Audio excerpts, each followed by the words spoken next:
And John, the entire time we were across the Manhattan, been filming, and John and I in intense conversation, and they whipped out a certificate. They go, "Have you ever seen this before?"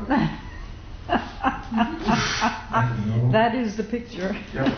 So anyway, so Richard Modiano, show your love, please. Yay. Richard Modiano, thank you. That's just the way Scott Longwood used to say it, probably. Whenever I saw him on the bus. Well, a couple of words about John Thomas. I actually met him before I knew who he was when I was 16 years old in 1967. I went to a poetry reading at his house in Echo Park that I heard about at the Dialogue Bookshop, which was an independent bookstore in Van Nuys. And it's a poetry reading, Sunday afternoon at Echo Park. So I went with two friends of mine who happened to be Irish, two Irish brothers whose father was a writer and encouraged his sons to go to everything that had to do with writing. So we all went there, and I saw a very large man who was the host. And I don't remember all of the other readers, but I remember one reader who was sitting on the floor, leaning up against the wall, drinking Brew 102 from a brown paper bag. Sitting next to him was an old Webcor reel-to-reel tape recorder.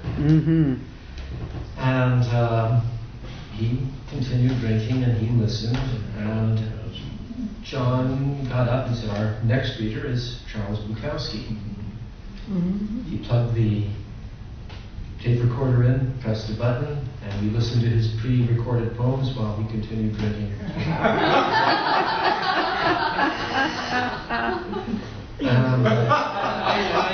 I didn't know what he looked like. I mean, I knew who he was because he was in a magazine called the Black Cat Review that you could get at the Dialogue Bookshop, which in my neighborhood was like the literary bookshop to go to. And there were several other small publications there. But this one, he was co-editing it with Neil Tchaikovsky. So I knew who he was, and I read his poems. And they had a copy of Crucifix and a Death Hand there as well. Anyway, after the reading was over, being a dumb kid, I walked up to him and I said, "What do you need to know to be a good poet?" And he said, "Kid, you need to know how to drive all the horses at once." Oh, that's good. But John Thomas was there. Unfortunately, I didn't think to talk to him. I didn't know who he was then. And I didn't know what a remarkable poet he was until much later.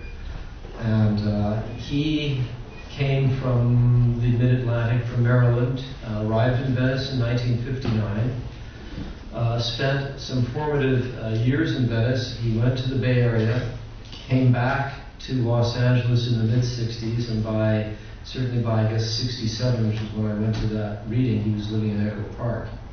And subsequently he hooked up with Philomene and spent his remaining days in Venice. So I'm going to read two of his poems from two different periods in his career.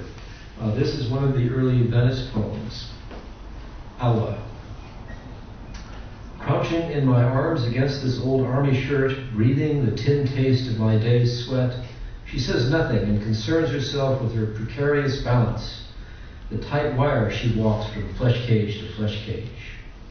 This is her scene, and it is quite right among the bongos sounding through the wall, Jack the Lush pounding bad riffs on a borrowed drum, splintered frenetic out of the slippery edge of dementia, and up the air shaft sounding the toilet edge vomit of a nameless drunk, Gallo, Tokay, you can peek all day, tired past dismay. This is her scene, this quiet crouch within bad sounds, surrounded by her 10-cent shoes and her yesterday's pants and her just-in-case jar of peanut butter, this crouch against my shirt with her nose in my sweat. She is nervous on 3 bennies and has tentative soft fantasies about spooks, and she will stay a little while if I don't hold her too tightly. I have lived like a priest in this bare room 3 months, and to have her here, a sad, tired Robin, well, I feel honored and a little incredulous. Orange lipstick on my pillowcase and the smell of her and my beard are enough to make me hum in private, a luxury of long ago. And if the poem fails, it is not because your smile is not beautiful to touch. Beautiful.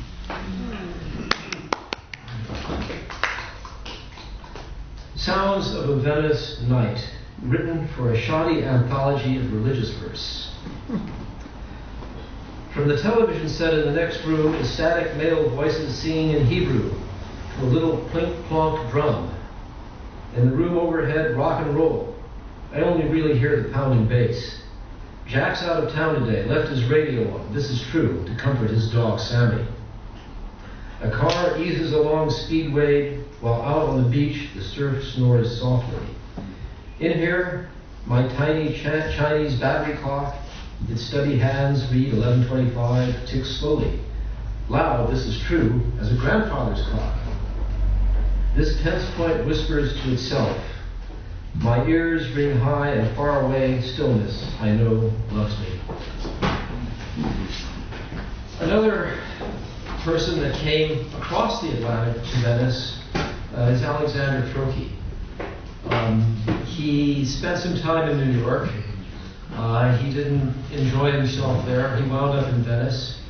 And I think it's significant that Venice was a magnet for artists from all over the world. It was an international magnet. This element hasn't been discussed much, but it had an underground reputation. And Trocchi, known as a prose writer, had published in a few odd publications. His most well-known book, Cain's Book, was later published by Grove Press. But while he was in Venice, he wrote poetry. And I don't think very much of the poetry has been published outside of magazines.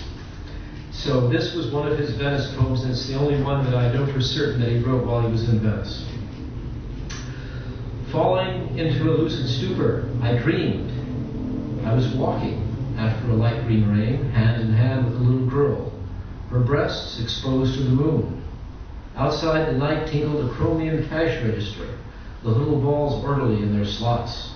Cats laughed, their pointed teeth, the sisters of mercy. I came to pray for rain, she said. Her eyes were green, deep green. At last we walked up the sky along the Milky Way, around Orion's studded belt, where flames of novas play. Who can penetrate his own thought? I thought as I swung my legs over the bunk and dropped to the wooden floor, falling into a lucid stupor. I dreamed I was walking after a light green ray, hand in hand with a little girl, her breasts exposed to the moon. Alexander Trocchi. Final remark, sort of the underlying theme here is the muse, often invoked by especially the Venice Beats, the lady, as Stuart Perkoff called her, Frankie, Tony, Philomene, John, all invoke the muse, and that's kind of rare these days. I would say that for all of these poets, the muse existed on sort of like three levels: as the idea or sort of intellectual beauty or the spirit, as a sort of an image, an idealized image, and taking human form in different individual women that provided inspiration. So, thank you all. Richard Modiano. John Thomas, Alexander Trocchi. You got it. Yes.